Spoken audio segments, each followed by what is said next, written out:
जी बिस्मिल्लाहिर्रहमानिर्रहीम। आज बड़ा अहम हमारा टॉपिक है, वो है ट्रांसक्रिप्शन। देखिए, इससे पहले डिस्कस किया था कि जो सेंट्रल डॉग्मा है उसके 2 स्टेप होते हैं।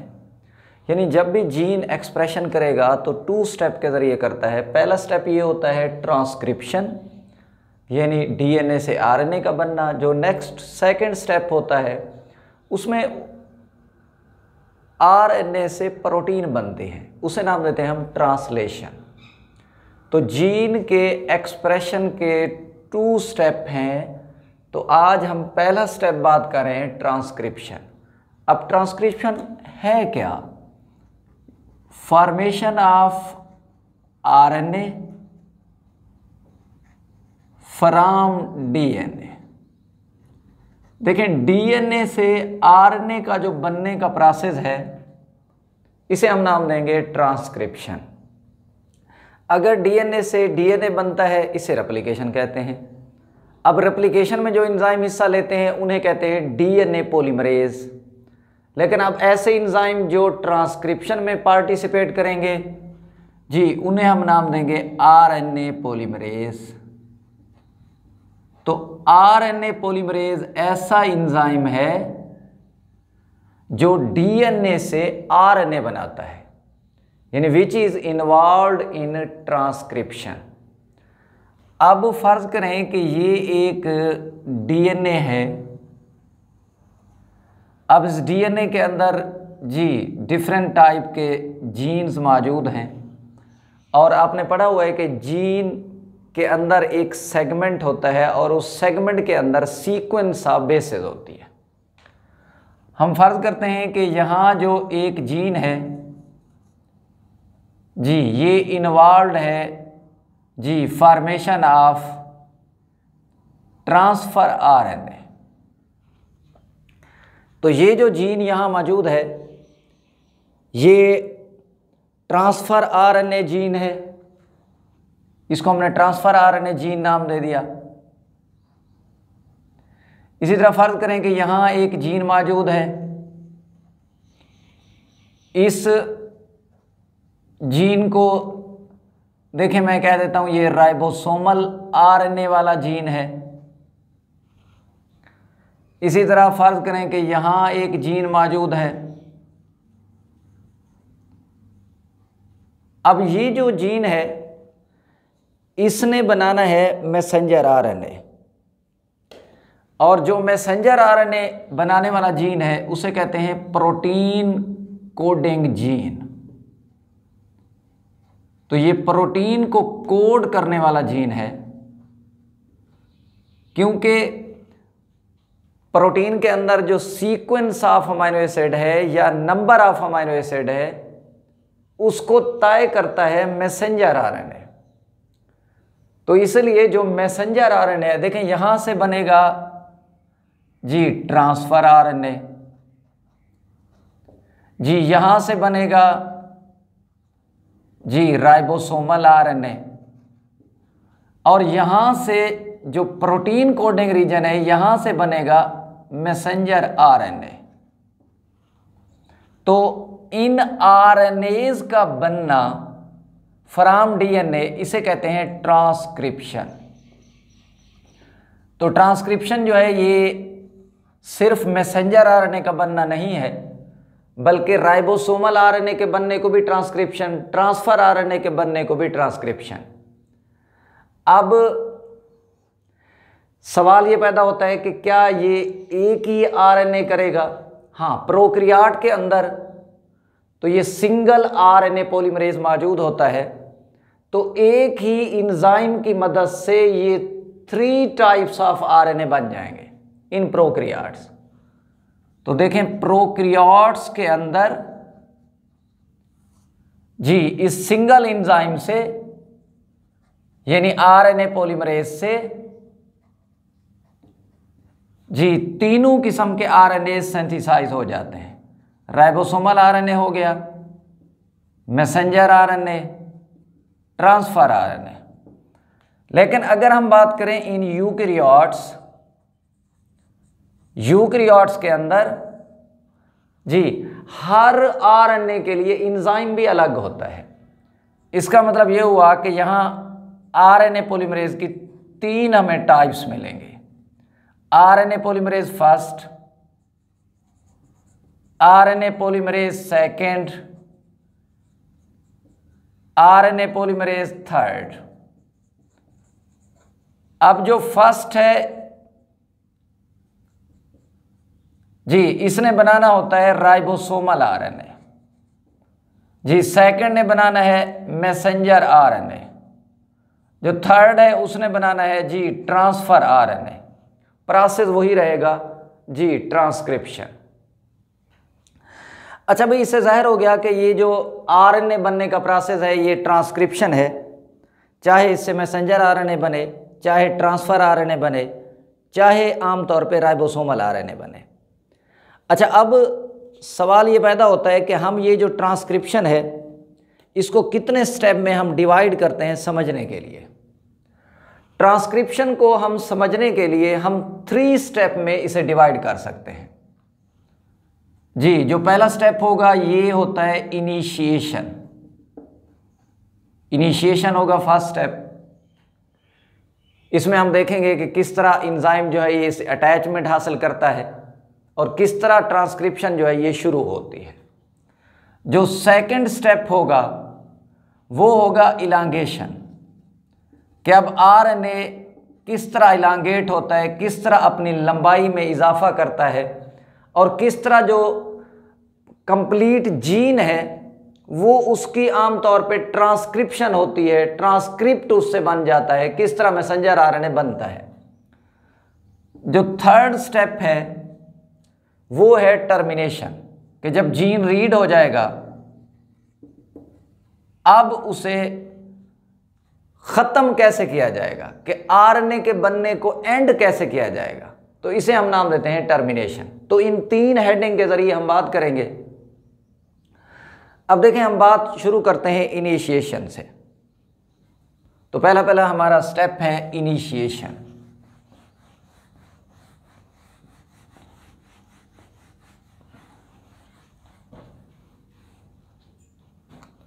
जी, first step is initiation. Initiation जो है इसमें हम पहली बात करते हैं कि देखें ये जो डीएनए है, ये डीएनए है, डबल स्ट्रैंडेड है और देखें यहां पे अनजिप हो गया है, खुल गया है with the help of enzyme. अब डीएनए के होते हैं 2 स्ट्रैंड, लेकिन जो आरएनए बनना है वो है सिंगल स्ट्रैंड।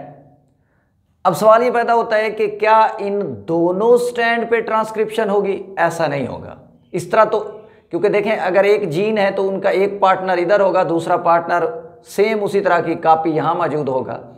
तो अगर यहां से भी आरएनए अगर बनता है तो यहां से भी आरएनए बनता है, तो फिर तो एक जीन से 2 किस्म के आरएनए बन गए तो 2 किस्म की प्रोटीन बन सकती है। इसका मतलब है ये इम्पॉसिबल नहीं है कि डीएनए के दोनों स्ट्रैंड पर जी 2 मुख्तलिफ किस्म के आरएनए बने। तो एक स्ट्रैंड ट्रांसक्रिप्शन में हिस्सा लेता है, दूसरा स्ट्रैंड ट्रांसक्रिप्शन में हिस्सा नहीं लेगा। अब फर्ज करें कि ये वाला स्ट्रैंड हिस्सा लेता है, तो जो हिस्सा लेता है इसे कहते हैं टेम्पलेट स्ट्रैंड, यानी ऐसा स्ट्रैंड जिस पे ट्रांसक्रिप्शन होगी। मैं बात कर रहा हूं इस स्ट्रैंड पे हो रही है, ये देखें इधर हो रही है, तो जहां हो रही है जी उसे कहेंगे टेम्पलेट स्ट्रैंड। टेम्पलेट स्ट्रैंड को हम दूसरा नाम देते हैं जी एंटीसेंस स्ट्रैंड। ये एंटीसेंस स्ट्रैंड है। इसे एंटीसेंस इसलिए कहते हैं क्योंकि आप देख सकते हैं कि इनके साथ डीएनए के स्ट्रैंड के साथ आरएनए की जो बेसेस हैं ये कंप्लीमेंट्री मौजूद होती है, इसलिए ये एंटीसेंस है। हाँ, ये जो अपोजिट स्ट्रैंड है कि जिसकी ट्रांसक्रिप्शन नहीं हुई, अब इसे हम नाम देते हैं जी कोडिंग स्ट्रैंड। ये कोडिंग स्ट्रैंड है। अब कोडिंग स्ट्रैंड को हम दूसरा नाम देंगे सेंस स्ट्रैंड। ये सेंस स्ट्रैंड भी कहलाता है। तो आप देख सकते हैं कि ट्रांसक्रिप्शन जो है वो इन दोनों स्ट्रैंड पर नहीं होगी, जी किसी एक पर होगी। लेकिन ये जो ट्रांसक्रिप्शन है इसकी डायरेक्शन आप देख सकते हैं कि जो स्टैंड आरएनए वाला बनना है वो उसी तरह जैसे रेप्लिकेशन में डीएनए जो है 5 to 3 रेप्लिकेट होता है, ये भी इसी तरह 5 to 3 इसकी ट्रांसक्रिप्शन होगी। इससे ये जाहिर हो रहा है कि ये जो एंजाइम है ये मिलता जुलता है डीएनए पॉलीमरेज से। क्यों? कि ये भी 3 एंड से न्यूक्लियोटाइड अटैच करता है। डीएनए पॉलीमरेज भी 3 एंड से न्यूक्लियोटाइड अटैच करता है और आरएनए पॉलीमरेज भी 3 एंड से न्यूक्लियोटाइड को अटैच करता है। लेकिन एक बात ध्यान में रखना कि जो डीएनए पॉलीमरेज थे उसके बड़े नखरे थे कि उसने रेप्लिकेशन को इनिशिएट नहीं करना था, कि उन्हें बार बार ज़रूरत होती थी या प्राइमेज एंजाइम की और फिर वो प्राइमर बनाता था। जब प्राइमर बनाता था तो फिर न्यूक्लियोटाइड डीएनए पॉलीमरेज ऐड करता था। लेकिन यहाँ ऐसा नहीं होगा, यहाँ किसी प्राइमर की ज़रूरत नहीं है, किसी प्राइमेज एंजाइम की ज़रूरत नहीं है। इसका मतलब है सारे काम यहाँ कौन करेगा? RNA polymerase.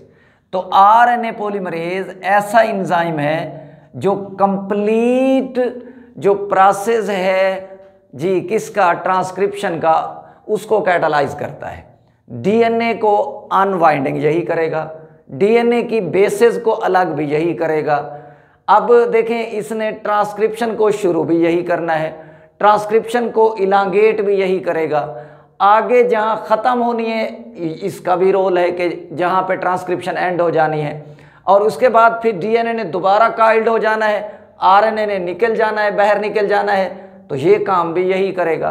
तो इससे जाहिर हो रहा है कि पूरा ट्रांसक्रिप्शन का जो प्रोसेस है वो कैटालाइज किया जाता है सिंगल जी आरएनए पॉलीमरेज एंजाइम की मदद से। बाकी कोई एंजाइम इसमें पार्टिसिपेट नहीं करते।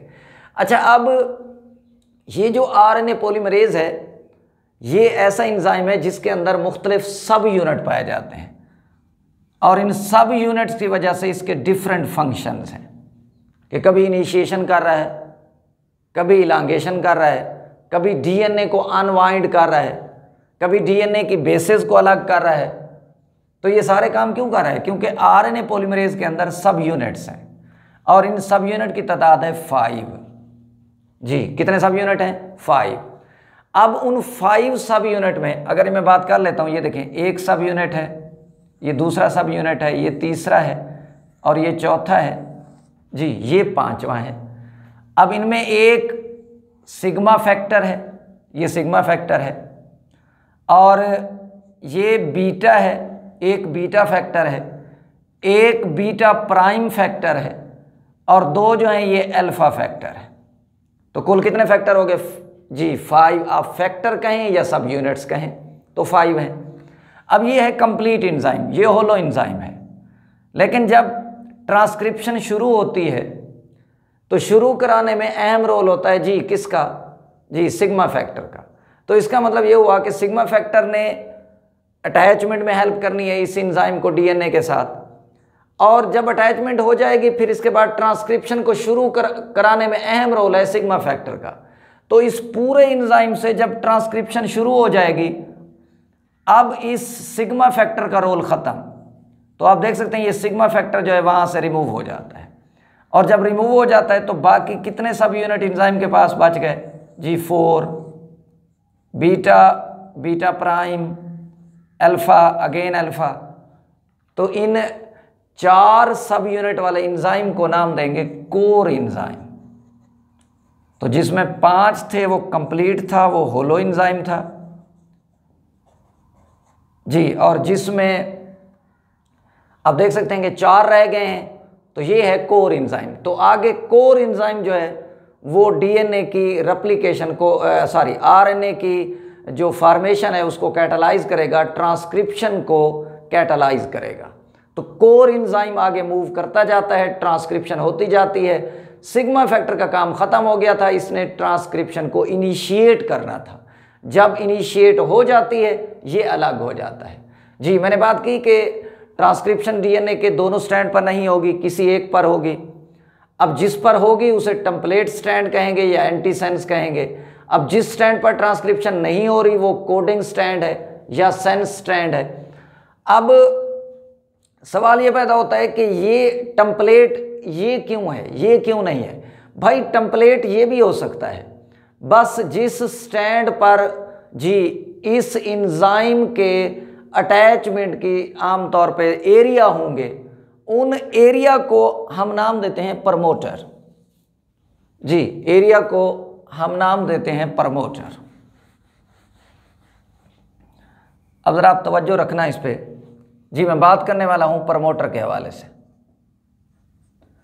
अब देखें प्रमोटर क्या है, ये बाइंडिंग एरिया है, बाइंडिंग एरिया है या बाइंडिंग साइट्स भी इन्हें नाम दे सकते हैं। ये बाइंडिंग एरिया है और जिनके साथ जो एंजाइम है वो आके अटैचमेंट हासिल करता है। अब ये जो प्रमोटर हैं, with in promoter 2 binding site देखी गई हैं, यानी इस बाइंडिंग एरिया के अंदर 2 बाइंडिंग साइट्स हैं और इन 2 बाइंडिंग साइट में सीक्वेंस ऑफ बेसेस हैं खास किस्म के। मिसाल के तौर पे मैं बात करने वाला हूं प्रोकैरियोट के अंदर, तो देखें thymine, thymine, guanine, adenine, cytosine, adenine, इसे हम यूं भी पढ़ सकते हैं टेटगाका। तो ये टेटगाका जो है एक बाइंडिंग साइट है। इसी तरह दूसरी बाइंडिंग साइट है टाटा एड, यानी thymine adenine, thymine adenine, adenine thymine, TATA एड। अब ये 2 बाइंडिंग साइट हैं इस प्रमोटर के अंदर मौजूद हैं।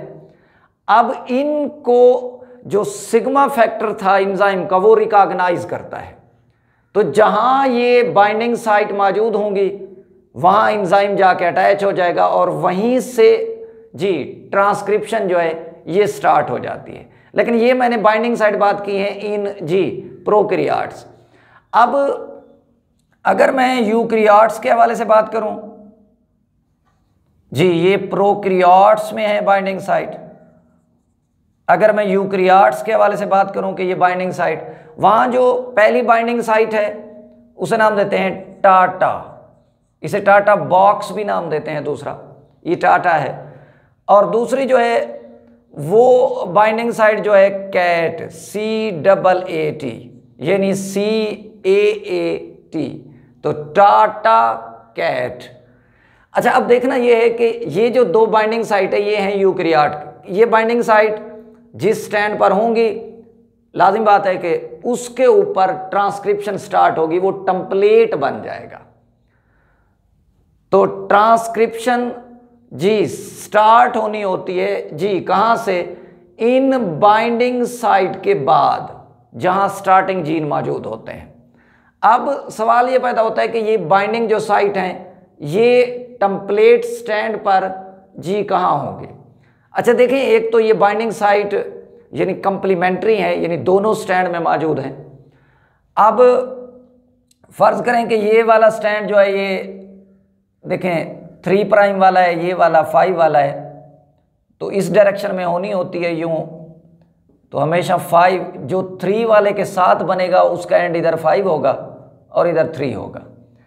तो ये जो आमतौर पे बाइंडिंग साइट हैं या प्रमोटर हैं, ये जीन के स्टार्टिंग पॉइंट से थोड़ा पहले मौजूद होते हैं। अब कितना पहले होते हैं, देखें जो टेटगाका जिसे मैंने नाम दिया है, इसे हम कहते हैं नेगेटिव 25 सीक्वेंस। अब सीक्वेंस ना कहें, न्यूक्लियोटाइड कहें, यानी इसका मतलब है कि जहां जीन की ट्रांसक्रिप्शन स्टार्ट होनी है उससे, ये देखें, उससे जी 25 बेसेस पहले ये मौजूद होगा, यहां पर 25 सीक्वेंस पहले मौजूद होगा। जब हम नेगेटिव की बात करेंगे तो ये जी आप जहां पे ट्रांसक्रिप्शन होनी है उसकी जी किस साइड पे, लेफ्ट साइड पे। देखें ट्रांसक्रिप्शन यहां और ये उसकी लेफ्ट साइड पे। अगर ये सीक्वेंस क्योंकि लेफ्ट साइड पे है तो इसलिए हमने इसे नेगेटिव कहा। ये वाली जगह जो है जहां ट्रांसक्रिप्शन होनी है, अगर राइट साइड पे हूं तो हम बेसिस प्लस में लिखते हैं, अगर लेफ्ट साइड पे हूं तो उन बेसिस को हम नेगेटिव में लिखते हैं, तो नेगेटिव साइन से। तो इसका मतलब है कि जहां ट्रांसक्रिप्शन स्टार्ट होनी है उनसे ये वाली जो बाइंडिंग साइट है टेटगा का है, ये 25 बेस पेयर पहले मौजूद है जी, 25 बेस पेयर, 25 बेस पेयर ये पहले मौजूद है। यानी इसका मतलब ये हुआ कि ये हमेशा अपस्ट्रीम में होती है। अच्छा, एक लफ्ज़ हम यूज़ करते हैं अपस्ट्रीम और एक लफ्ज़ हम यूज़ करते हैं डाउनस्ट्रीम। अगर देखें हम बात करें 5 एंड से, तो अगर 5 एंड की तरफ बात हो रही है तो ये अपस्ट्रीम है। अगर हम बात करें टुवर्ड 3 एंड तो फिर ये डाउनस्ट्रीम है। तो इससे ये जाहिर हो रहा है कि ये जो प्रमोटर हैं ये देखें ये अपस्ट्रीम में होते हैं जी। कहाँ होते हैं? अपस्ट्रीम में। यानी जहाँ पे ये ट्रांसक्रिप्शन स्टार्ट होगी उनसे 25 बेसेस पहले मौजूद होते हैं, इसलिए हमने नेगेटिव लिखा। तो टेटगा का जो है 25 सीक्वेंस पहले हैं, और इसी तरह ये 25 सीक्वेंस पहले होते हैं जी यूक्रियाट के अंदर। प्रोक्रियाट में 35 सीक्वेंस पहले हैं जी, प्रोक्रियाट में 35 सीक्वेंस पहले हैं, 35 सीक्वेंस। और दूसरे वाले जो हैं ये मैनेस 10 सीक्वेंस यानी 10 न्यूक्लियोटाइड पहले हैं। इसी तरह मैं यूक्रियाट में बात करूं कि ये जो टाटा बॉक्स है ये 25 सीक्वेंस पहले है, और जो कैट है ये 70 सीक्वेंस पहले है। बाद हम 75 की भी बात कर लेते हैं। देखें टेटगा का जो है ये 35 सीक्वेंस पहले मौजूद है, और टाटा एड जो है ये 10 सीक्वेंस। इसका मतलब है कि पहले यहाँ पे जी टाटा एट आएगा, ये 10 सीक्वेंस पहले है, और इसी तरह आगे उसके इस साइड पे जी कौन सा आएगा? शाबाश, टेटगा का ये 35 सीक्वेंस यहाँ है, 10 सीक्वेंस यहाँ है। तो इसी तरह अगर मैं यूक्रियाट में बात करूँ तो पहले आएगा जी टाटा बॉक्स, टाटा यहाँ आएंगे, फर्ज करें इस जगह आ गए क्योंकि इसके 25 इधर होंगे, और 70 जो है ये फिर इसके आगे होंगे। तो ये बात आपको समझ आ गई कि प्रमोटर हैं। प्रमोटर जो है ये बाइंडिंग्स एरिया है, बाइंडिंग साइट हैं, क्योंकि यहाँ आके इंजाइम ने अटैच होना होता है। तो इंजाइम जब यहाँ अटैच हो जाता है उसके आगे फिर ट्रांसक्रिप्शन स्टार्ट होगी। अब देखें ट्रांसक्रिप्शन यहाँ हुई है, यहाँ नहीं हुई, यहाँ नहीं हुई, तो इसका मतलब क्या था कि जहाँ प्रमोटर होंगे उसके आगे होनी। अगर प्रमोटर देखें यहाँ मौजूद होते तो इसके आगे यहाँ ट्रांसक्रिप्शन स्टार्ट हो जानी थी। तो इसलिए प्रमोटर तय करते हैं कि वो कहाँ मौजूद हैं, फिर वहीं से आगे ट्रांसक्रिप्शन जो है वो स्टार्ट होगी। चलें, ये मैंने बात कर ली कि प्रमोटर क्या है। अब इसमें एक रोल मैं सिग्मा फैक्टर के हवाले से बात कर लूँ। देखें मैंने बात की थी कि जो आरएनए पॉलीमरेज है उसमें 5 सब यूनिट हैं, 5 फैक्टर्स हैं, और उन 5 फैक्टर में से एक फैक्टर जो है वो है सिग्मा फैक्टर। तो होता क्या है कि सिग्मा फैक्टर का काम क्या है कि सिग्मा फैक्टर का इतना काम है कि ये इंजाइम पूरे को पकड़ कर ले आता है और आके इन बाइंडिंग साइट के साथ अटैच कर देता है, प्रमोटर के साथ अटैच कर देता है। तो सिग्मा फैक्टर का काम है इंजाइम को प्रमोटर के साथ अटैच कर देना, और जब ये अटैच हो जाता है तो अब सिग्मा फैक्टर ने ट्रांसक्रिप्शन को इनिशिएट कर देना है जी, शुरू कर देना है। तो ट्रांसक्रिप्शन को इनिशिएट करने वाला जो फैक्टर है आरएनए पॉलीमरेज के अंदर जो मौजूद है उसे नाम देते हैं सिग्मा फैक्टर। और जब ट्रांसक्रिप्शन शुरू हो जाएगी अब इसका रोल ख़त्म है। अब सिग्मा फैक्टर का रोल ख़त्म जब ट्रांसक्रिप्शन स्टार्ट हो जानी है, तो फिर क्या होगा कि ये सिग्मा फैक्टर उस पूरे इंजाइम से अलग हो जाएगा। जब पूरे इंजाइम से अलग हो जाएगा तो अब वो इंजाइम जिससे सिग्मा फैक्टर अलग हो गया है उस इंजाइम को हम नाम देते हैं जी कोर इंजाइम। तो कोर इंजाइम ऐसा इंजाइम है जिसमें सिग्मा फैक्टर मौजूद नहीं है। तो आगे कोर इंजाइम ऐसे मूव करता रहेगा, ट्रांसक्रिप्शन बबल भी साथ चलता जाएगा क्योंकि अनवाइंडिंग होती जाएगी DNA helical double helical structure की, और इसी तरह आरएनए जो है उनसे बाहर आता जाएगा जी। ये मैंने पहला स्टेप बात की इनिशिएशन। अब नेक्स्ट में चला जाता हूं इलांगेशन, कि अब इसकी इलांगेशन कैसे होगी। देखें आपको ये तो पता चल गया कि अब इनिशिएशन करने में कोर सिग्मा फैक्टर का काम था। अब सिग्मा फैक्टर ने अपना काम कर दिखाया। कि उसने अटैचमेंट कराई, और दूसरा काम ये कराया कि उसने जी ये मैं बबल बना लेता हूँ, इसे ट्रांसक्रिप्शन बबल कहेंगे, ये ट्रांसक्रिप्शन बबल होगा जी। और ये 3 प्राइम है, ये 5 प्राइम है, इसी तरह ये वाला 5 होगा तो ये वाला 3 होगा जी, ये 3 है और ये वाला 5 है। अब देखें एंजाइम यहाँ पे फर्ज करें पहुँच चुका है, ये मैंने कंप्लीट एक एंजाइम बना लिया है। इस एंजाइम को हम कहेंगे आरएनए पॉलीमरेज। तो ये आरएनए पॉलीमरेज एंजाइम है। अब फर्ज करें कि यहाँ ट्रांसक्रिप्शन हो रही है, ये देखें यहाँ इस डायरेक्शन में जी, ये होगी 5 प्राइम 2 3, तो 5 प्राइम 2 3 हो रही है। अब जो कोर एंजाइम है, यानी ये ऐसा आरएनए पॉलीमरेज है जिससे अब सिग्मा फैक्टर अलग हो चुका है, तो अब remaining enzyme is called the core enzyme. अब जो कोर एंजाइम है वो टेम्पलेट स्ट्रैंड के साथ चलता जाएगा, और जो न्यूक्लियोटाइड अवेलेबल होंगी उन न्यूक्लियोटाइड को ऐड करता जाएगा जी। ये मैं ज़रा वाजे करके बना लेता हूँ, ये देखें ये 5 एंड है और ये 3 एंड है। अगर फर्ज करें कि यहाँ A थी तो यहाँ T तो नहीं आना, यहाँ U आएगा। यहाँ अगर G थी तो यहाँ C, यहाँ C था तो यहाँ G, और यहाँ अगर देखें जी T था तो यहाँ A। इसी तरीके से ये DNA का स्टैंड, ये RNA का, तो DNA RNA का हाइब्रिड स्टैंड, यानी DNA को देखकर, टेम्पलेट को देखकर RNA के स्टैंड की कंप्लीमेंट्री न्यूक्लियोटाइड ऐड की जा रही है। तो इस ये जो प्रोसेस है ऐसे जारी रहेगा आगे की तरफ, इसे हम कहते हैं इलांगेशन। तो इलांगेशन जो है ये सिर्फ टेम्पलेट स्टैंड के साथ हो रही है। अब ये देखें यूं ऐसे बनता रहेगा, जब ये बनता रहेगा तो जब ये यहाँ तक पहुँच जाएगी, ये देखें यहाँ तक पहुँच गई, RNA यहाँ तक कंप्लीट हो गया। तो अगर अभी भी जीन की रीडिंग रहती थी, अभी बेसेस की तादाद रहती थी, तो ये वाला हिस्सा फिर अनवाइंडिंग होगा, वही काम एंजाइम खुद करता जाएगा, और बेसेस न्यूक्लियोटाइड्स के दरमियान जो हाइड्रोजन बॉन्डिंग है उनको तोड़ता जाएगा, तो RNA का स्टैंड ऐड करता जाएगा। तो इस तरीके से ट्रांसक्रिप्शन जो है 5 to 3 जो है ये होती जाएगी।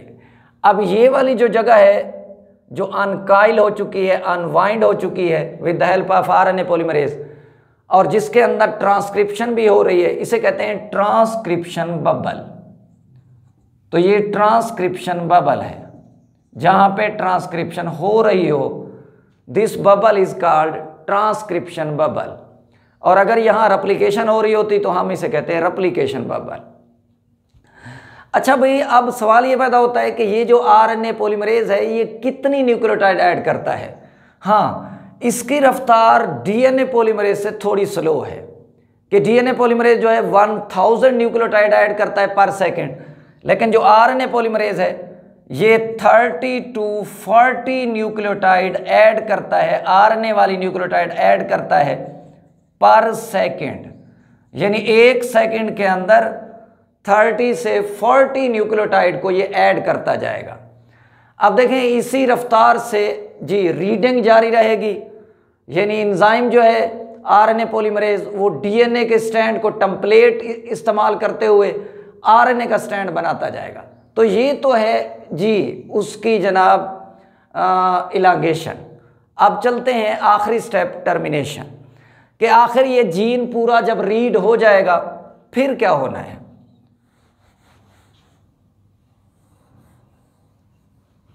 जी अब आपकी तवज्जो रहेगी, ये हमारा तीसरा स्टेप है टर्मिनेशन,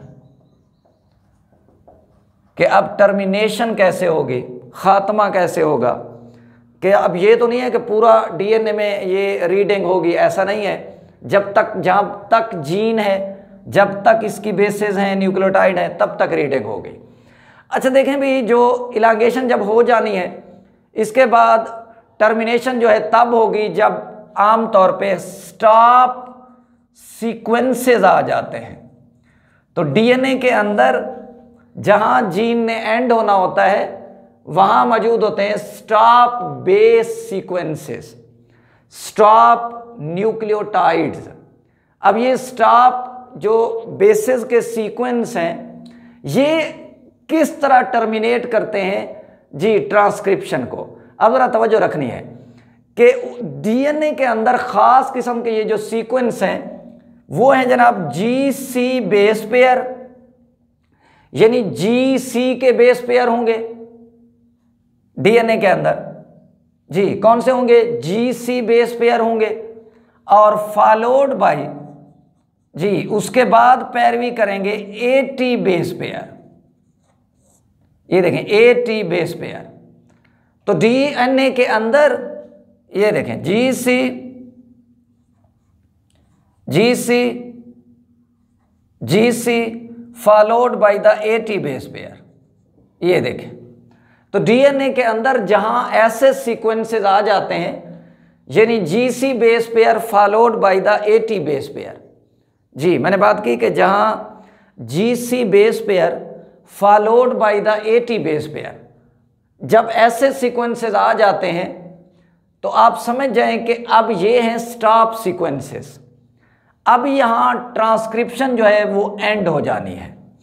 अब सवाल ये पैदा होता है कि ये कैसे एंड होगी। ये मैं ज़रा आपको समझा देता हूं कि जहां ये जीसी बेस पेयर और उसके बाद एटी बेस पेयर आएंगे, अब इस रीजन में जो आरएनए बनेगा यहां बनेगा। मैं आगे थोड़ा समझाता हूं कि ये कैसे बनेगा।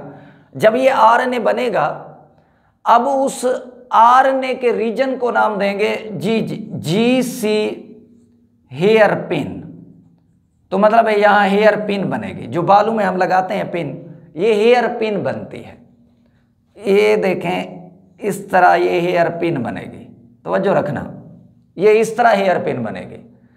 तो जीसी हेयर पिन बननी है। कहां बननी है? ये मैसेंजर आरएनए के अंदर बननी है, जहां डीएनए के अंदर जीसी बेस पेयर के बाद जी कौन से बेस पेयर आ जाएं? Eighty base pair. तो याद रखना है कि जीसी बेस पेयर के बाद अगर एटी बेस पेयर आते हैं तो इस रीजन में जो आरएनए बनेगा उसे कहते हैं हेयर पिन, यानी जीसी हेयर पिन। क्योंकि ये बेसेस आपस में अटैच होके, ये देख लें यहाँ इनकी कंप्लीमेंट्री न्यूक्लियोटाइड अटैच हो गई हैं, इसलिए यहाँ हेयर पिन बन गई है। अच्छा, अब सवाल ये पैदा होता है कि जब ये जीसी हेयर पिन बनेगा, अब ये स्टॉप सिग्नल है, ये स्टॉप कर देगा जी ट्रांसक्रिप्शन को, यानी ये सिग्नल उस एंजाइम को भेजेगा और एंजाइम ने इससे डिटैच हो जाना है, अलग हो जाना है। जब एंजाइम देखें इस जगह से अलग हो जाएगा, एंजाइम जो डीएनए है दोनों स्ट्रैंड दोबारा एक दूसरे की बल खा जाएंगे, इनके हाइड्रोजन बॉन्डिंग फिर दोबारा बन जाएंगी और आरएनए इस डीएनए के पोर्शन से अलग हो जाएगा, बाहर आ जाएगा। जब बाहर आ जाएगा तो इसका मतलब है ट्रांसक्रिप्शन जो है ये कंप्लीट हो चुकी है। अच्छा, मैं अब ज़रा आपको समझाने वाला हूँ कि ये जीसी बेस पेयर के बाद अगर एटी बेस पेयर आ जाए तो ये जीसी हेयर पिन कैसे बनता है। हाँ, आपकी तवज्जो रहेगी। मैं इसके अंदर ही बात कर लेता हूँ। देखें आप, मैं ज़रा वाज़े करके इधर बना देता हूँ ताकि आपको समझ आ जाए। जी ये डीएनए था जी, फ़र्ज़ करेंगे यहाँ जी है, यहाँ सी है, तो G C followed by the AT base pair हैं। ठीक है, बात आपको समझ आ गई कि यहाँ जी सी हैं और एटी हैं। अब इसके यहाँ पे कोई ख़ास सीक्वेंस नहीं है, कोई हो सकते हैं। यहाँ पे देखें आमतौर पे सी हो सकता है, टी भी हो सकता है, ए भी हो सकता है, फिर सी भी हो सकता है। ये कोई ख़ास सीक्वेंस यहाँ स्पेशल नहीं है। फिर उसके आगे यही इस सीक्वेंस का उलट आना है, इनवर्स आना है। आप देख सकते हैं कि यहाँ आएगा जी सी, यहाँ आएगा जी, यहाँ आएगा टी, यहाँ आएगा ए। तो देखें बात क्लियर हो गई कि जी सी जो आमतौर पे बेस पेयर थे, उसके बाद एटी बेस पेयर आए थे। तो इसके बाद मैंने कहा कि डीएनए के अंदर जो ख़ास सीक्वेंसेस हैं वो मखसूस नहीं है, कोई से हो सकते हैं जो उनके कंप्लीमेंट्री थी वो आई, लेकिन उसके आगे फिर पहले वाली जो बेसेस हैं उनकी कंप्लीमेंट्री यहाँ मौजूद होती हैं डीएनए के अंदर। यानी अगर GC था तो यहां आएगा CG, यहां AT था तो यहां आएगा TA उसी एक स्ट्रैंड में। अब जरा देखना, अब इस रीजन में जो RNA बन रहा है, देखें G के सामने C के सामने G, A के सामने यहाँ आपको पता है U, इसके सामने G, T के सामने G क्या आएगा A, ठीक है, ये बेसेस आ गए।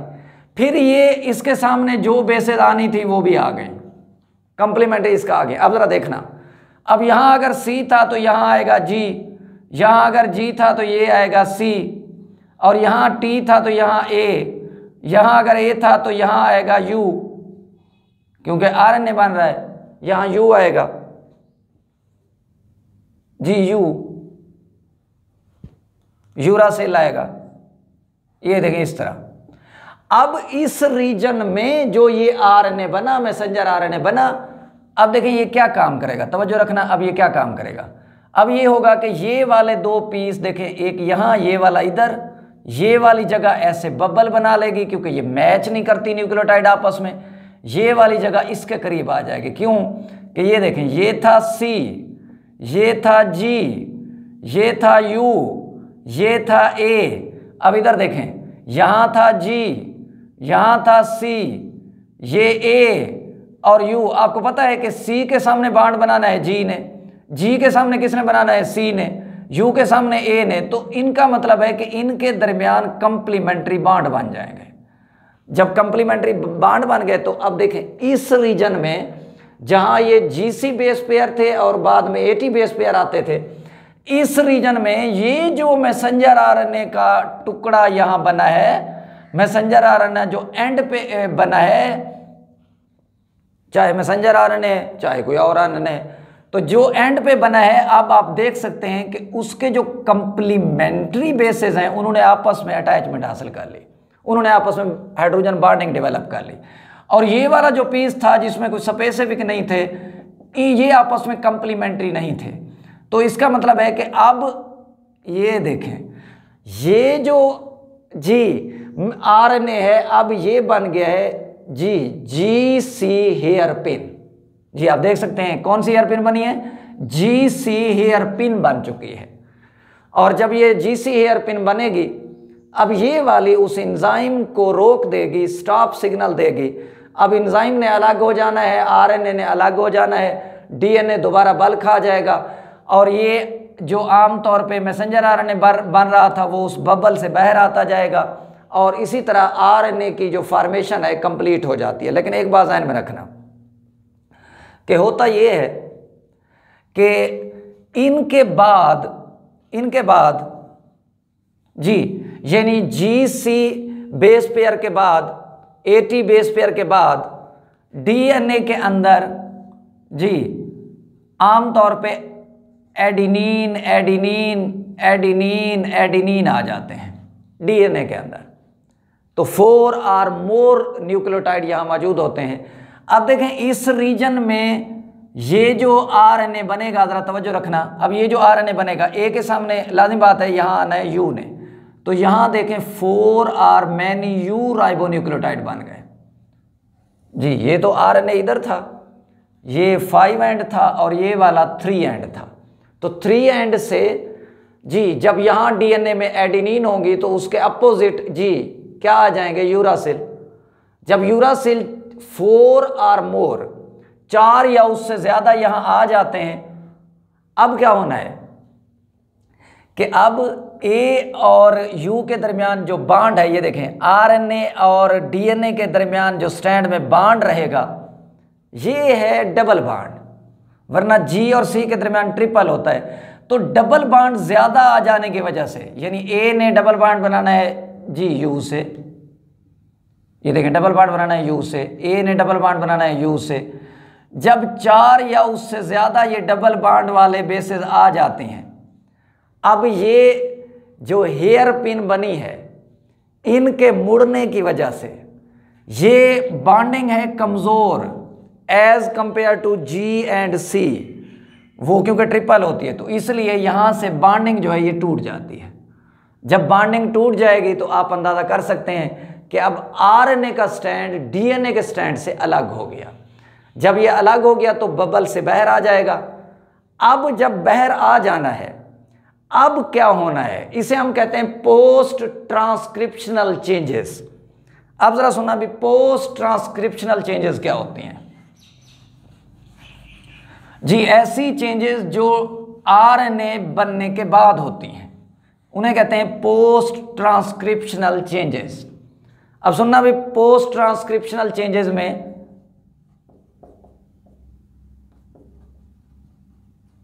देखें यहां दो किस्म की चेंजेस होती हैं, दो किस्म की मॉडिफिकेशन होती हैं। अगर मैं बात करूं इन प्रोकैरियोट्स के, प्रोकैरियोट्स के अंदर ये देखें, एक अगर ये बैक्टीरियम है तो यहां डबल स्ट्रैंडेड होगा डीएनए। अब जब इसकी जी होनी है ट्रांसक्रिप्शन तो यहाँ बबल बनेगा और बबल से ये आरएनए डायरेक्ट बन गया। उसी तरह एक ही एंजाइम ने यहाँ बना दिए तीनों किस्म के आरएनए। अब ये आरएनए डायरेक्ट साइटोप्लाज्म में है, यानी ये मैसेंजर आरएनए डायरेक्ट साइटोप्लाज्म में है, क्योंकि यहाँ न्यूक्लियस या न्यूक्लियर मेम्ब्रेन नहीं होती। और इनके साइटोप्लाज्म में इन आरएनए को कोई नुकसान देने वाले एंजाइम जैसा कि यूकैरियोट में होते हैं न्यूक्लिएज यानी न्यूक्लिएजेस और फास्फाटेज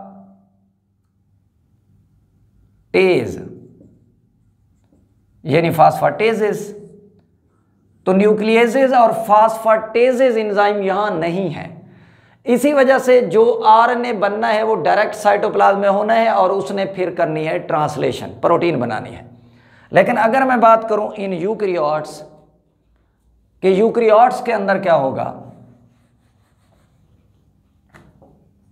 जी? इन यूकैरियोट्स जी, यूकैरियोट्स में ये होना है कि ये अगर यूकैरियोट का सेल है तो अब यहां आरएनए ने बनना है जनाब न्यूक्लियस में, ट्रांसक्रिप्शन न्यूक्लियस में हुई है।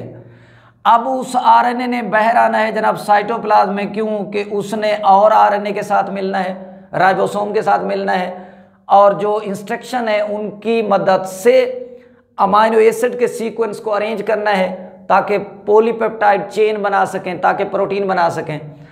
तो अब इस आरएनए को इस लंबे सफर पर भेजने से पहले उसकी तैयारी की जाएगी। जैसे कोई मुसाफिर कहीं जाता है तो अपना सामान बांधता है, अपनी चीज़ों को अरेंज करता है, अपनी नकदी को अरेंज करता है कि रास्ते में कोई अगर छीन ले तो उसका भी कोई ऑप्शन हो।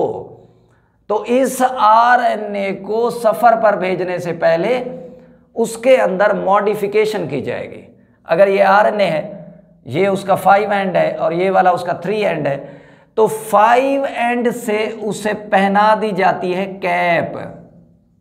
और कैप क्या होती है? 7 मिथाइल GTP ग्वाइनोसिन ट्राइफॉस्फेट। ये एक न्यूक्लियोटाइड है जिसके साथ 7वीं पोजीशन पर मिथाइल ग्रुप अटैच होता है। तो 7 मिथाइल ग्वाइनोसिन ट्राइफॉस्फेट का 5 एंड इसके 5 एंड से अटैच हो जाएगा। ठीक है, इसकी ये कैप लग गई। अब ठीक है, कैप वाला हिस्सा तो ये महफूज हो गया एंजाइम की मदद से, यानी यहां पे दुश्मन का हमला नहीं हो सकता, सर इसका महफूज हो गया। लेकिन मसला था टांगों वाली साइड से, टेल वाली साइड से। तो फिर दूसरा काम ये भी किया गया कि इसको देखें, टेल लगाई गई। ये है टेल, और टेल क्या होती है? पोली ए। पोली ए का मतलब होता है मैनी एडिनिन अटैच हो जाते हैं। और ये जो मैनी एडिनिन अटैच होते हैं कितने होते हैं?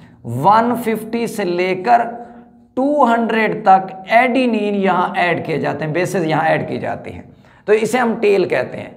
तो हेड वाली साइड भी महफूज हो गई, टेल लगा के भी उसे यानी एक एंड से भी महफूज किया गया, टेल लगाकर दूसरे एंड से भी उसे आमतौर पे महफूज किया गया ताकि दुश्मन का इस पे हमला ना हो सके। वजह कि जो साइटोप्लाज्म वाले एंजाइम है, तवज्जो रखना, वो एंजाइम एंडोन्यूक्लिएज नहीं है।